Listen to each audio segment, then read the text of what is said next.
时间过得真快，11长假转眼已经过去一半了。亲爱的观众朋友们，这个长假是否给您的身心有了一次放松的机会呢？如果觉得生活压力有点大，趁此机会收看我们的经典回眸国庆特别节目，让轻柔的粤剧为您做一次心灵 SPA 也是不错的选择。今天我们同样为您准备了2场精彩的粤剧流派演唱会。首先请欣赏岁月流金精彩风流派演唱会。在这场演唱会当中，您不仅能够欣赏到精彩风各个时期塑造的经典形象，在演出的最后，精彩风老师还亲自化妆演出了汉文皇后片段，给大家带来了不小的惊喜。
啊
一段段脍炙人口的京派旋律中，流淌着的是经典的形象，难忘的故事。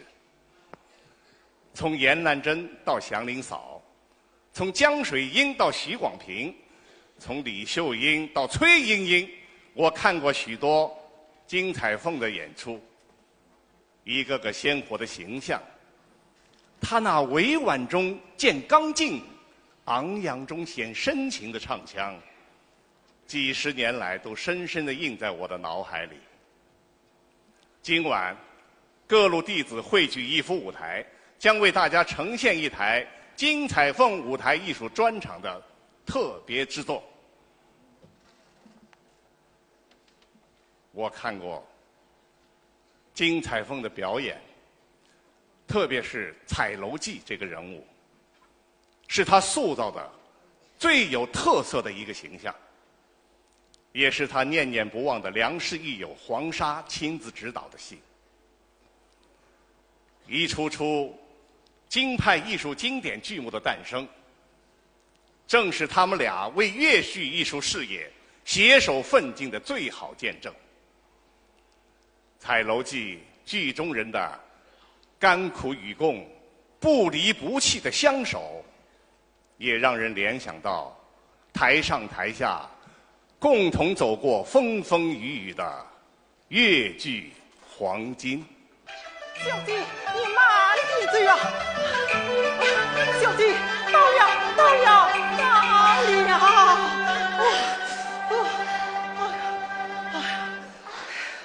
兄弟，在哪里呀？在这里呀！啊，这里才是贵府。寒山，寒山，是什么贵妇啊？连房子都没有，是什么寒山？这就是房子啊！这是一个土墩墩，怎么说是房子呢？这个土墩嘛，就是房子啊！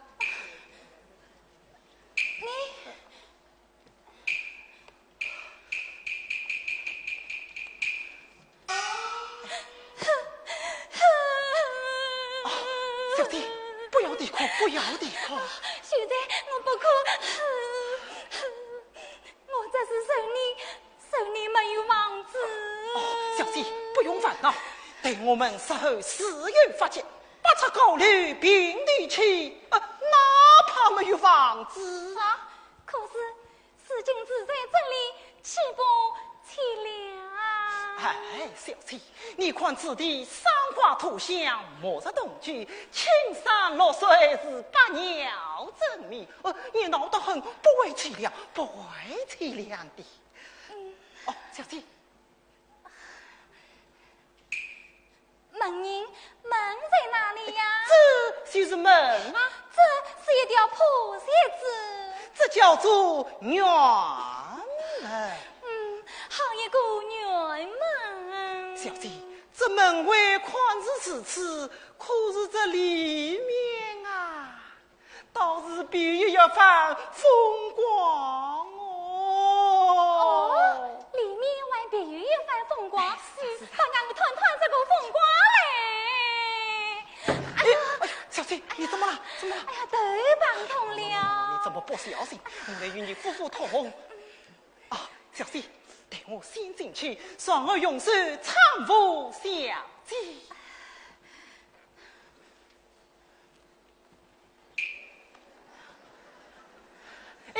小弟，来。小弟，这是离门一路，进来可要低头的哦。小弟。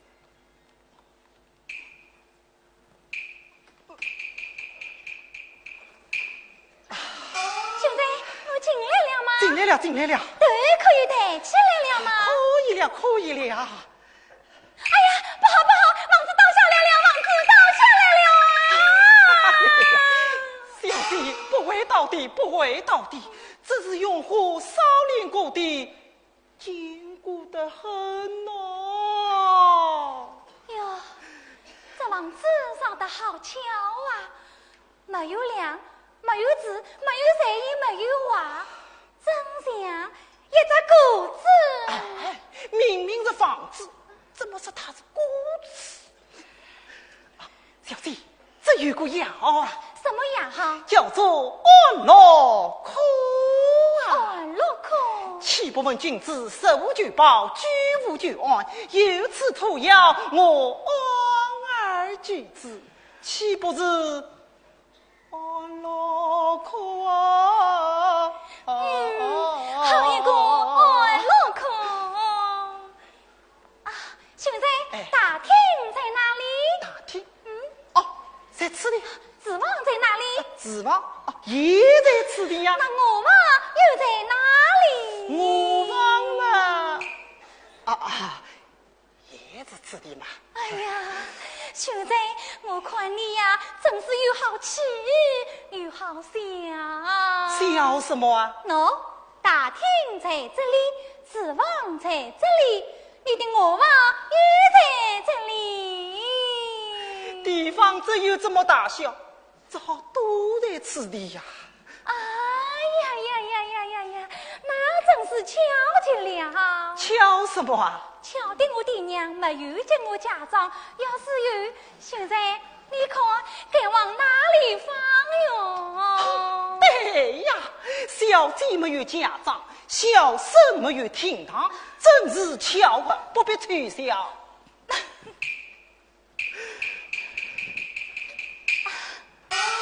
现在，这个破布头又有什么用处啊？果子，这样小，够谁吃完呢？我一个人吃也就够了嘛。哎，时间2公上了。对呀，事情有你我后生了。我蒙正一时，家口真多，紧张事哦。小姐，我有一个办法。什么办法？一人吃完，一人再吃。哟，那岂不累苦了我？哦，小姐不用着急，等我明天来一个大的啊，你这样大的也是够你我二人用了。最好了。现在，这些杂草又有什么用处啊？这是啥啊？什么草？叫做养生草。养生草。小姐，不瞒你说，这是我夜里晒的上铺啊。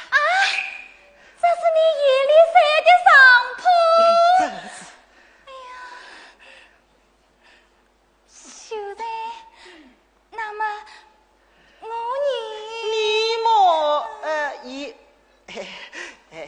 在这上面晒嘛。啊，我也在上面晒。小弟，晒在这上面暖和得很哦。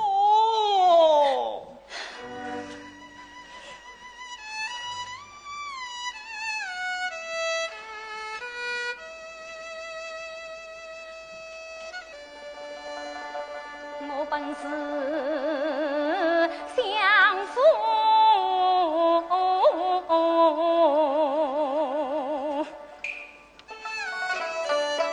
千金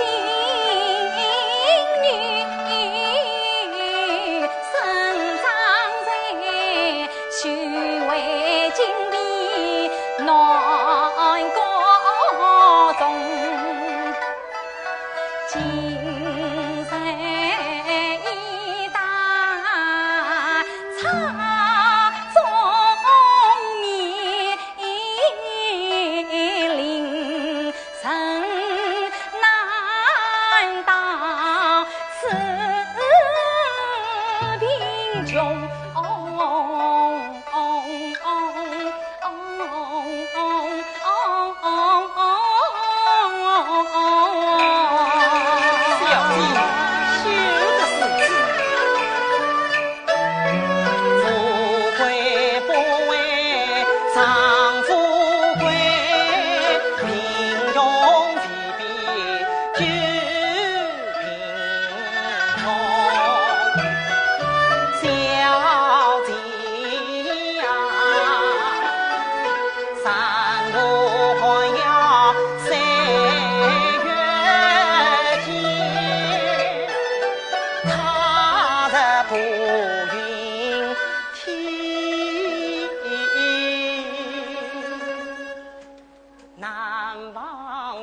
姐待我情意重。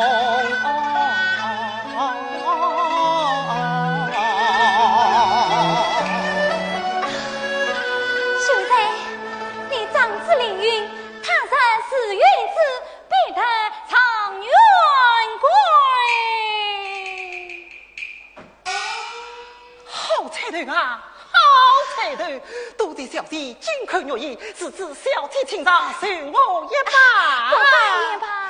此次好的彩头，岂可不罢？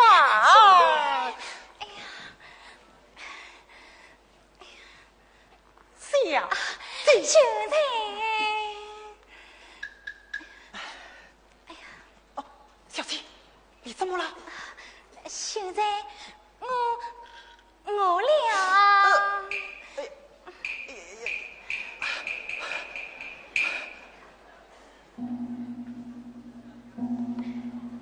小姐，你听，莫兰寺的钟声响了，我去管在少时间你带把米饭回来。秀才，此去莫兰寺路途苦远，你赶去不会落空吗？不会的，不会的，他们是先民中后吃嘛。这钟声正是关在的时候，小姐但放宽心，少时间你带把米饭回来。秀才，你要早去早回。我去就来，去就来。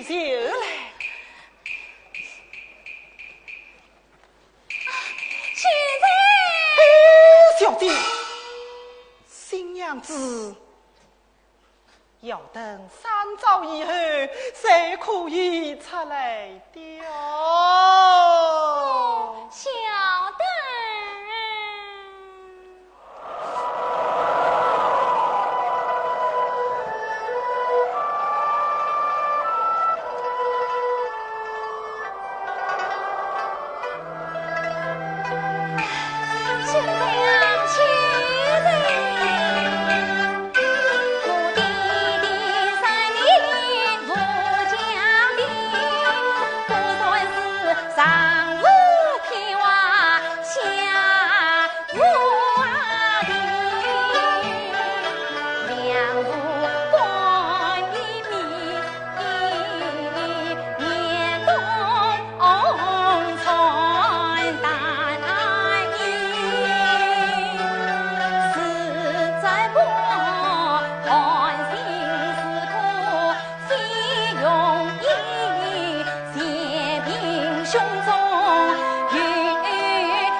甘于清贫的刘月娥，深明大义的严南针，温顺贤良的李秀英。金采风用他深情的演绎、细腻的表演，把中国东方女性美的内在美刻画得丝丝入扣。碧玉簪中的李秀英，可以说是金采风塑造的最成功的人物形象之一。下面就请大家观赏碧玉簪片段《归宁3盖1》。孩儿，你今日为得将来，为娘心中十分高兴啊！今夜虽为娘动他，我要与你谈谈家人意义。是，孩儿，来。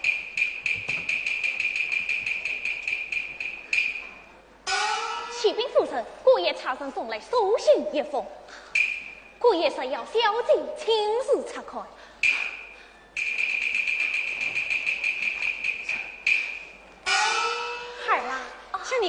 娘家，也许怎么是有书信来了？哦，母亲有女儿查书。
是了。女儿今日不为这公主起我留你一笑，小害你父亲失误。母亲，此次杀来，你一定要回去。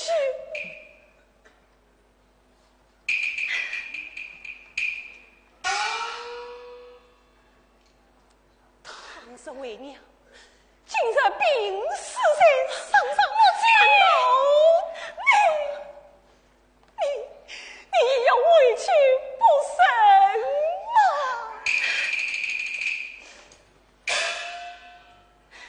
母亲，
可知道，自从你嫁到王家，把为娘相待，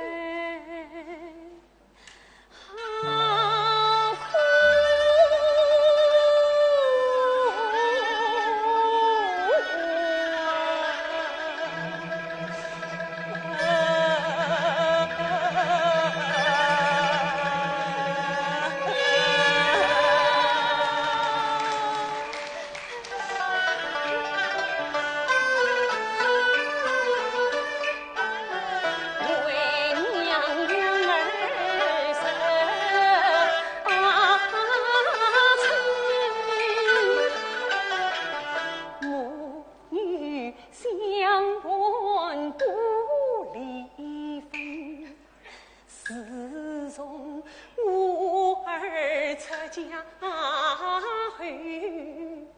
娘在家中是人恩情啊情，好容易盼到吾儿满月归，指望送许母女情。才知你代代丈夫孽是虎，代代为娘人是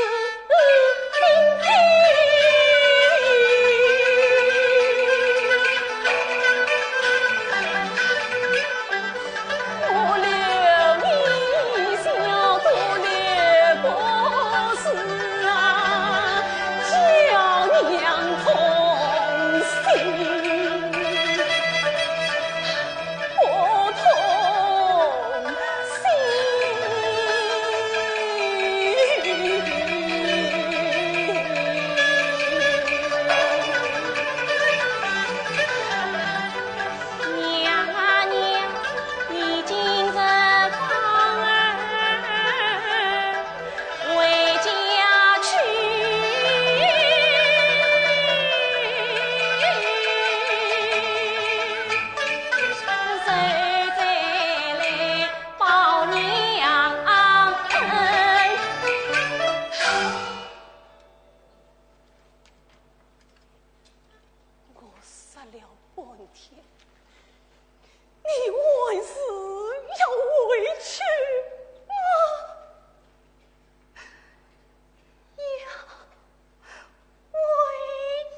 你要委屈，你就委屈吧。因为娘当初不是，当初不养你就委屈吧。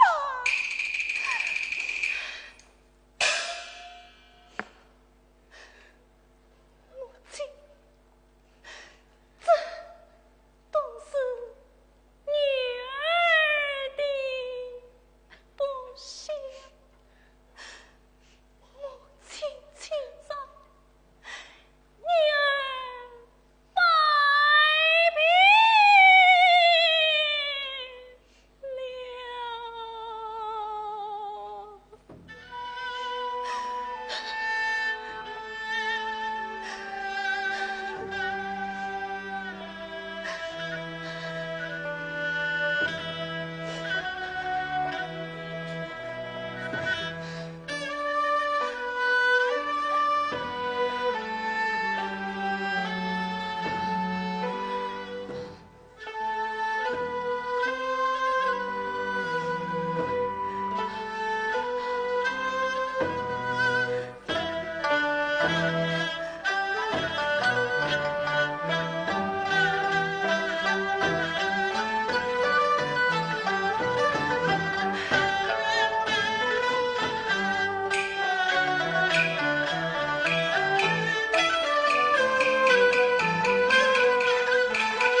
家才是死心为。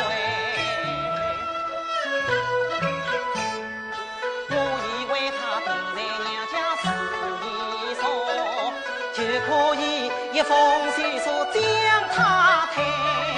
谁知他原了去又原了回，导致我流难又来退难退。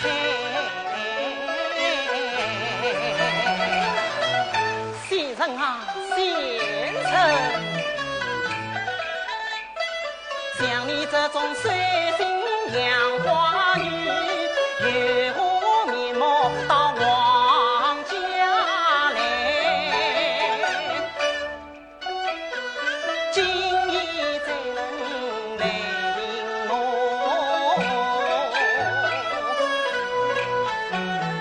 坐等天明下楼呀！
要受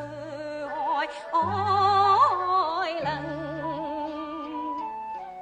我啥时叫他去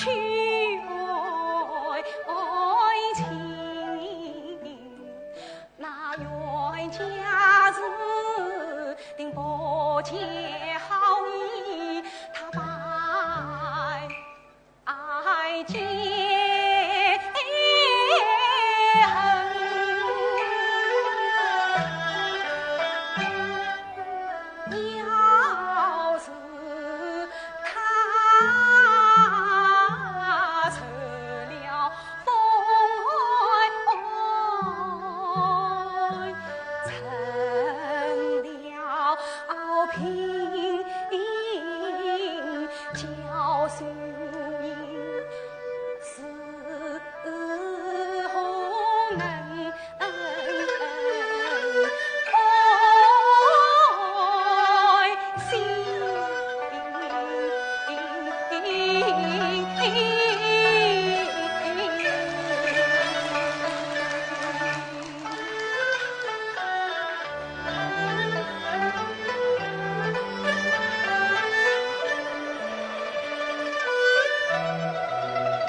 我还有什么夫妻的情？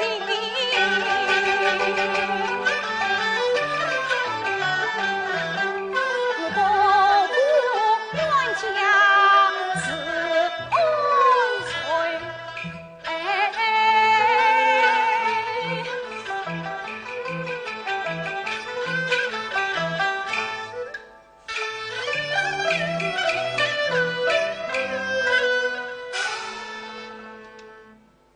想起了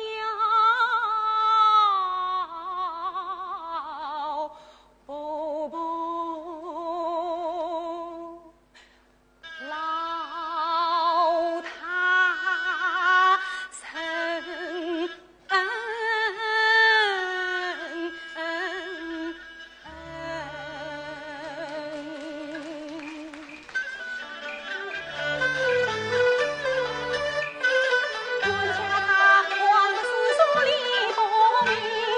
那伯伯他对我像亲生，更何况那王门里有他带钉子，他懂坏了对人，要解释了伯伯老他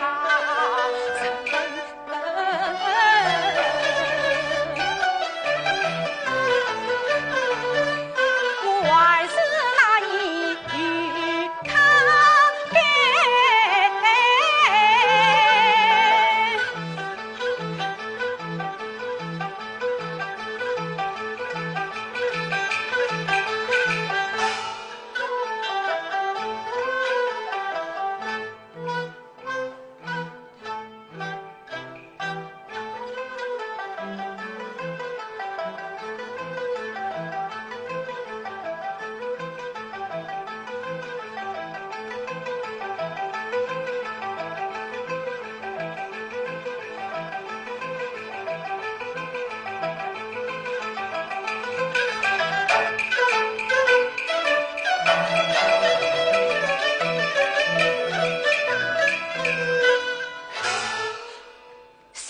起往事心头。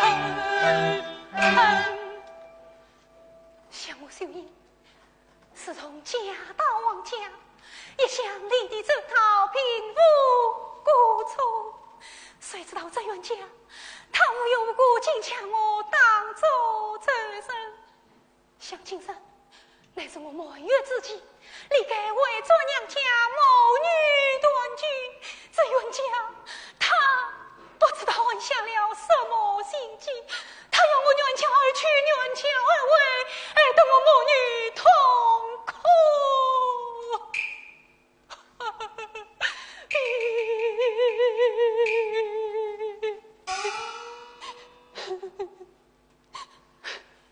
冤家呀冤家，世界上哪有你这种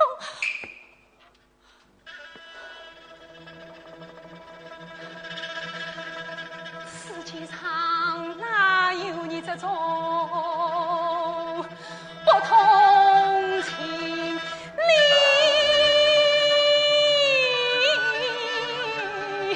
理呀？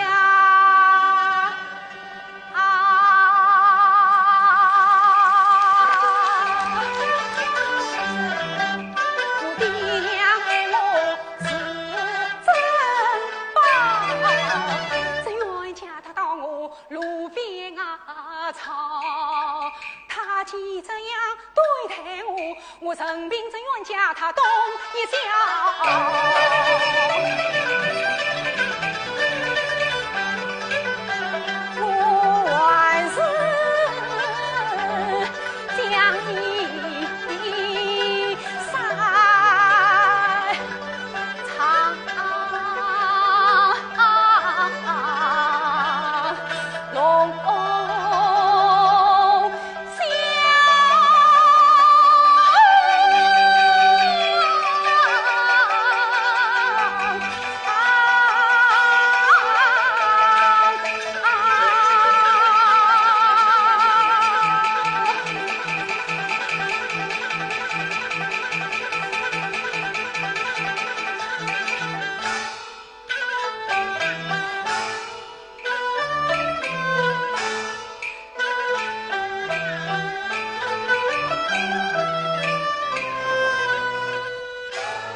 天气万冷，我是不与他给你，他别怕真知道要骂我秀英离你不走，我要怪我父母养女不教。爹娘啊，爹娘，你瞧女儿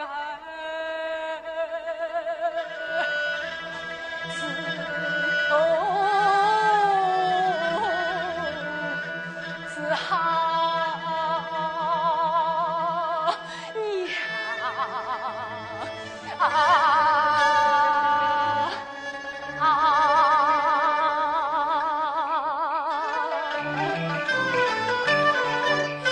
来进来头里秀英，今夜叫我是娘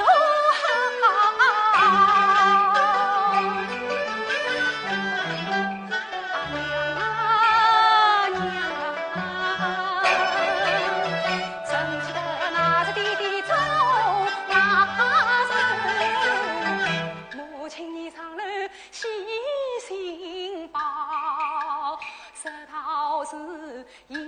养女儿终身许，是郎才女貌皆乱叫。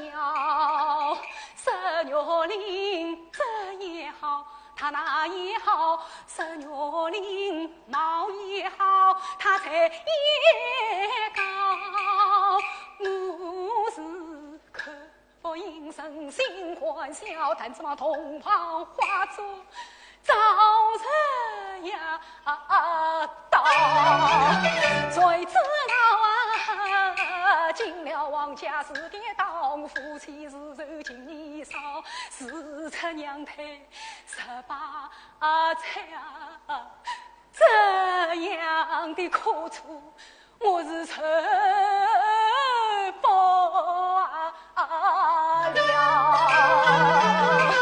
啊！天哪！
金彩凤说，她要感谢的人实在是太多太多了。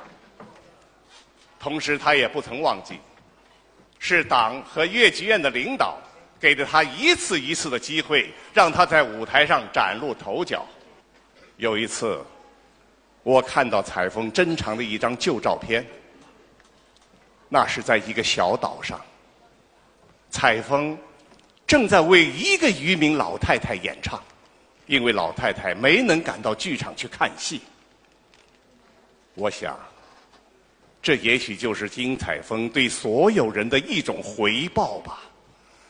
她把自己的真情凝聚在这一个点上，而这一个点恰恰又是联系着一个艺术家的责任和良心。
往日娘亲杀情深，秋地太在扶摇金，为的是建立丞相救娘亲。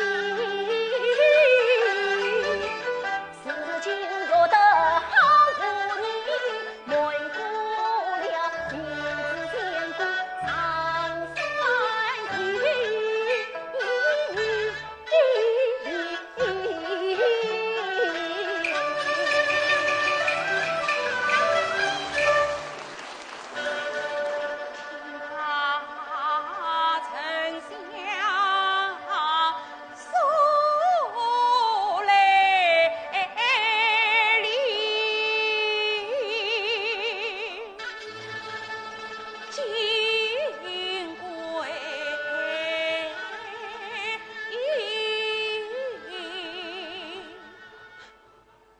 天同地，杀子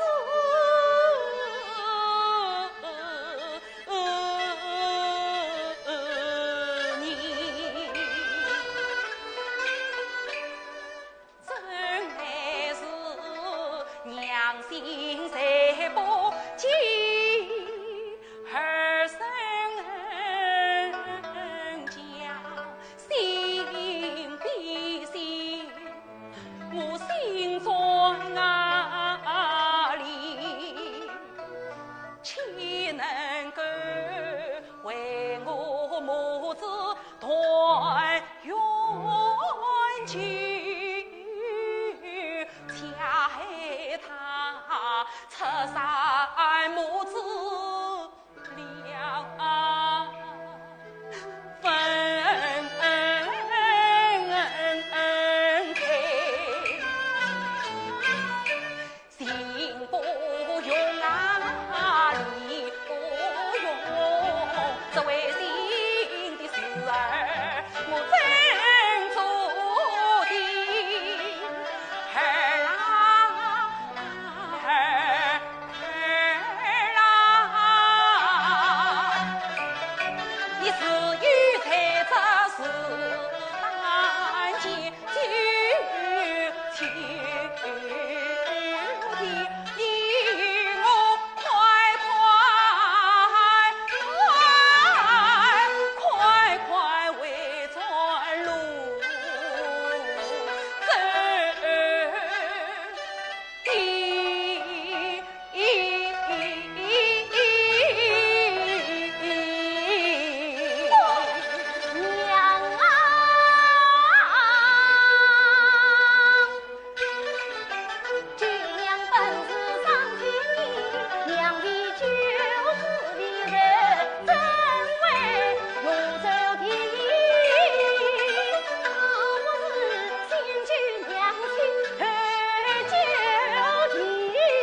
有一个人始终陪伴着他，那个人还是黄沙。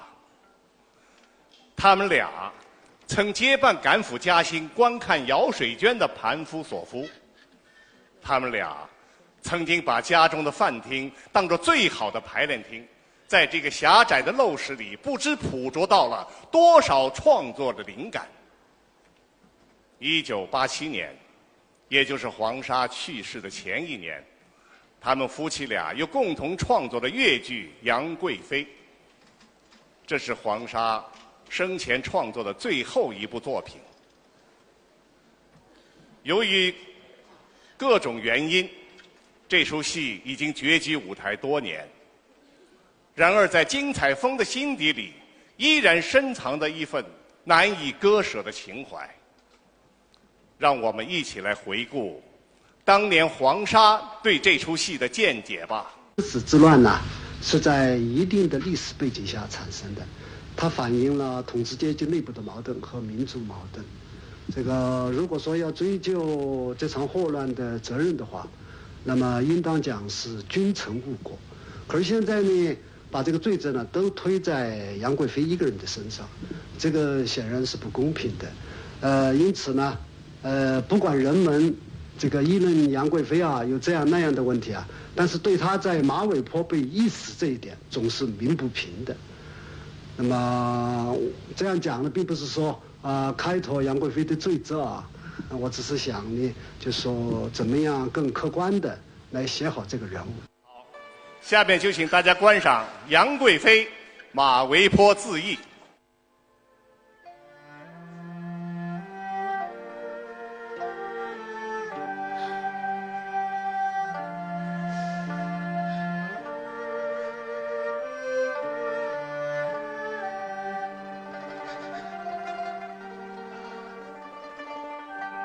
范松，妾妃都已知道了，得来向范岁拜别。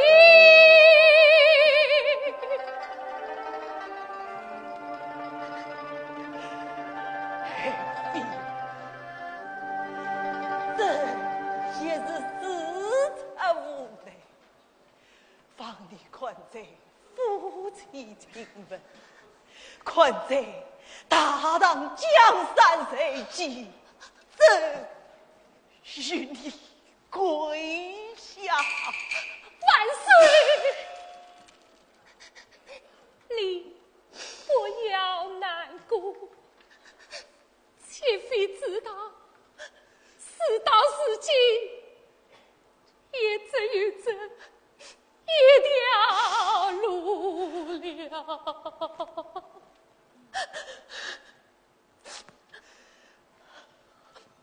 范岁，你是知道，妾妃从来不过于朝政的呀。范岁知道娘娘是无才的，这是无赦。范岁，朕为啥无辜此生？妾妃有罪。爱妃是朕深深的辜于你了。现在万岁娘娘负责供奉李子，以快马送到下去。是慢，把李子呈上来。圣上，圣上。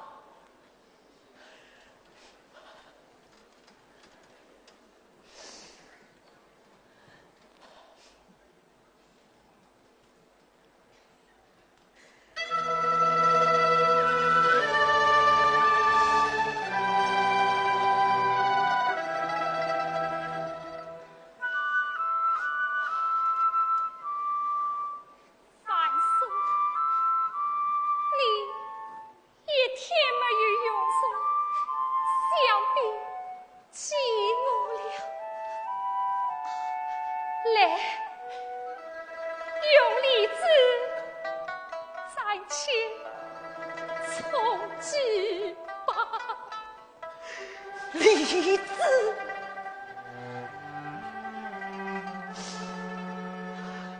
爱妃，还是你自己使用了吧。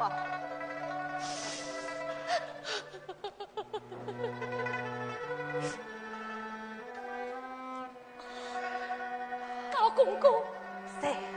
你侍奉万岁辛苦了，来，你来切几口吧。哦，老奴不过，万岁亲命进贡的子是作为娘娘使用的。作为我使用的，吃了李子去世，吃了李子去世。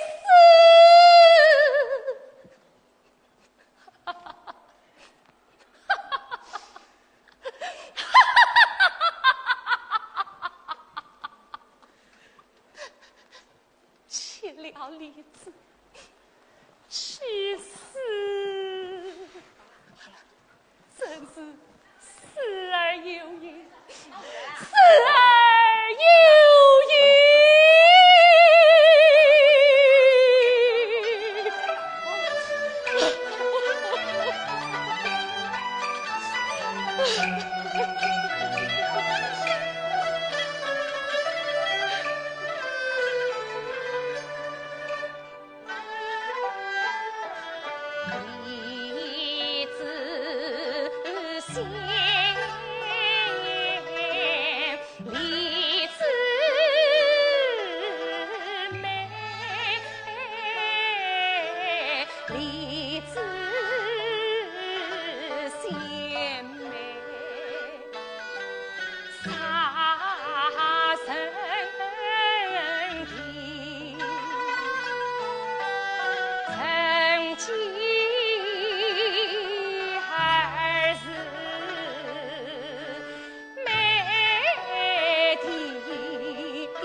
分离争辩，非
永远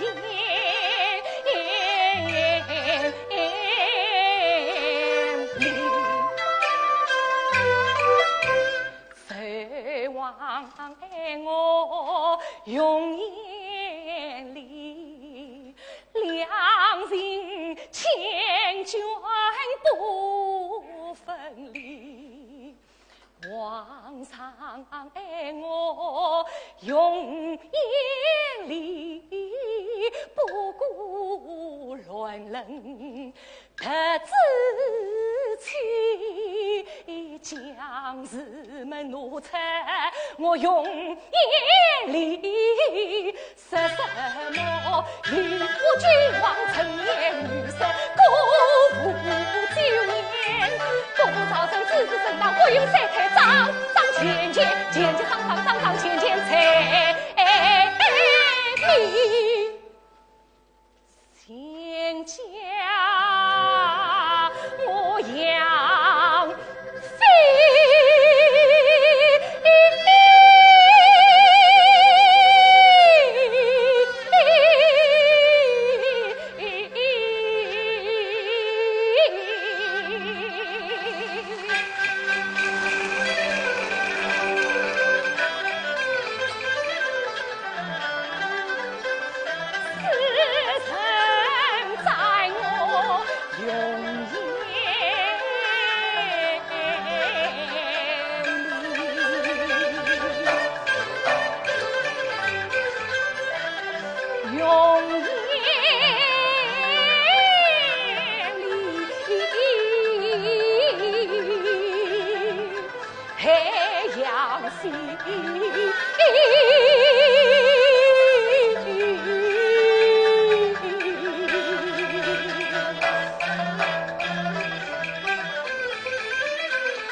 也是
在上海越剧院啊，金采风有一位比他小30多岁的弟弟赵志刚。提起这对姐弟，就不能不提另一出京派的代表作品《汉文皇后》了。当年已经成名成家的金采凤和初出茅庐的赵志刚搭戏，就是演了汉文皇后。也凭着这出戏和另一出《花中君子》，托起了越剧界的一颗新星，一位难得的男小生人才。提携后人，关心晚辈，这是传统的美德。金采风不仅关心自己的弟子，他对所有的晚辈都怀着一种无分彼此的真爱和关怀。耄耋之年的金采风，不顾自己年事已高，今晚将亲自披挂上阵，和赵志刚合作，一戏姐弟情缘，岁月流失，真情不变。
破故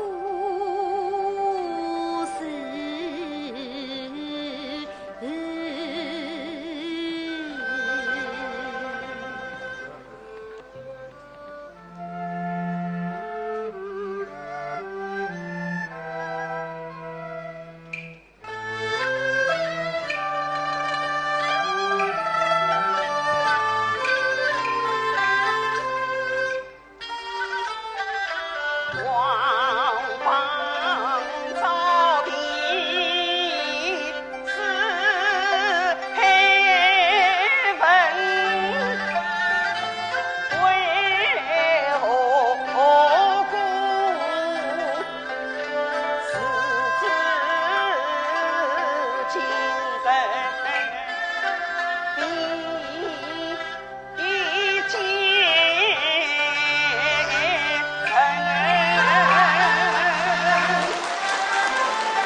你莫为财上孤上尘。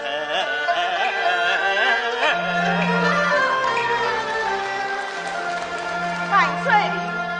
正气是有操作官的，倒没有什么。万岁，出身王家，从未操作过，但要保重身体才好。是啊，爱卿。今日寡人此方子，天下苍生假设，耕作之间啊，一朝一晚来之不易，重复重岁，实在不妥哦。启奏万岁娘娘，城门要外送来一年轻男子，是趁着娘娘宝地请我投光庭。现在宫外候旨，快去！苍天保佑，保佑来人是我弟弟，那就好了。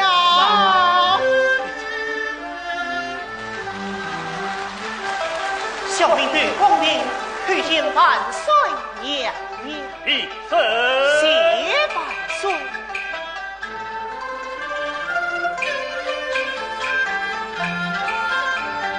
今此人喜到了收官令，这贵人用一门体态高，原是神比家宝，基地相承。哪里有缺牙梦，你的殷勤，哪里有姐姐她就是神医。怎么他儿臣芝麻路神？爱卿，对光明，你进宫迎亲，可有标记之分？是啊，父爷，可有军员查明之分？是。小民父爷，可有父老乡亲为你作证呢？小民也父爷。哦，爱卿，不必难过，待国王再仔细分来。对光明，你家是哪里？慢慢讲来。万岁，家是在秦无穷关金庸，今年7岁了，年方18无所依。何日与你姐姐分开？姐姐她12年前真入宫，从此心结空沙天。你可记得分别时的情形吗？记得，快讲。曾记得那日相提关金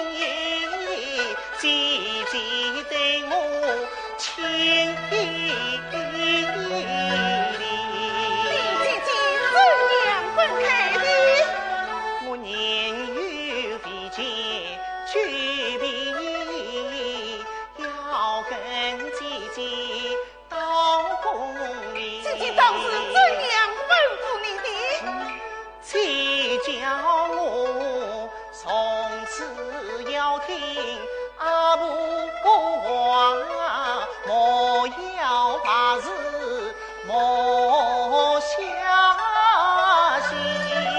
官爷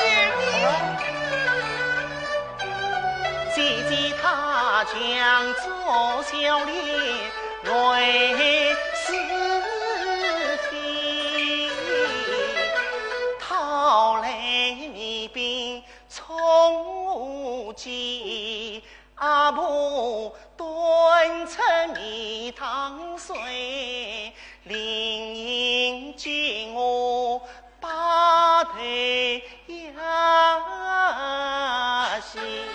陈光明，你可记得这位你弟弟知道的事？快讲！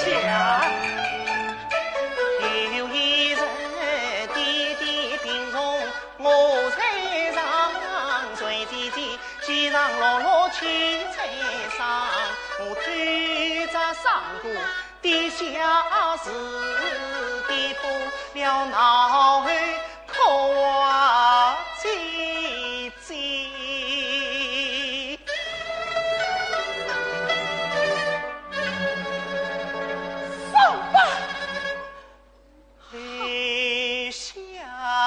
上恩永难报。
波涛山岗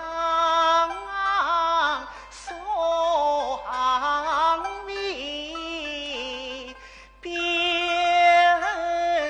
飘飘浮云皮，到头来没少家。娘为嘛做奴隶，腹中苦水难吐的，长长渐渐谁心哪里？12年来我负送去，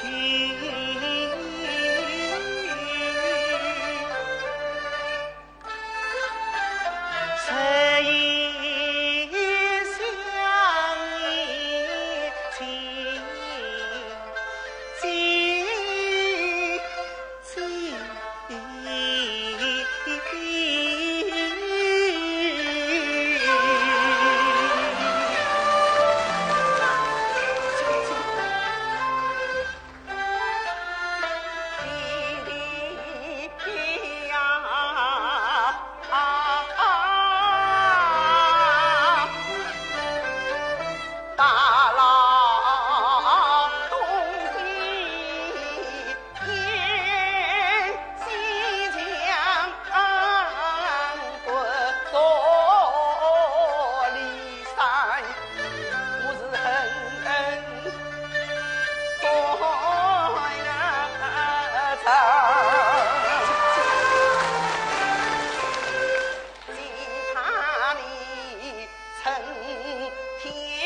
情。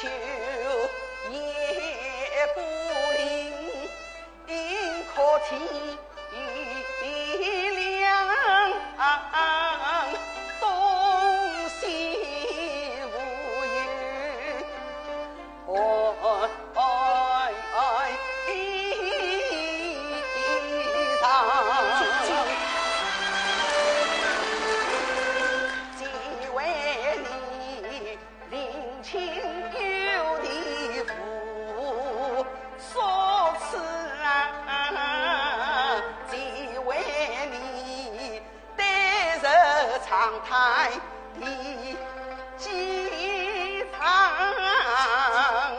只为你终夜梦境枕边身，记记我问记你的年不相。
姐姐，弟弟。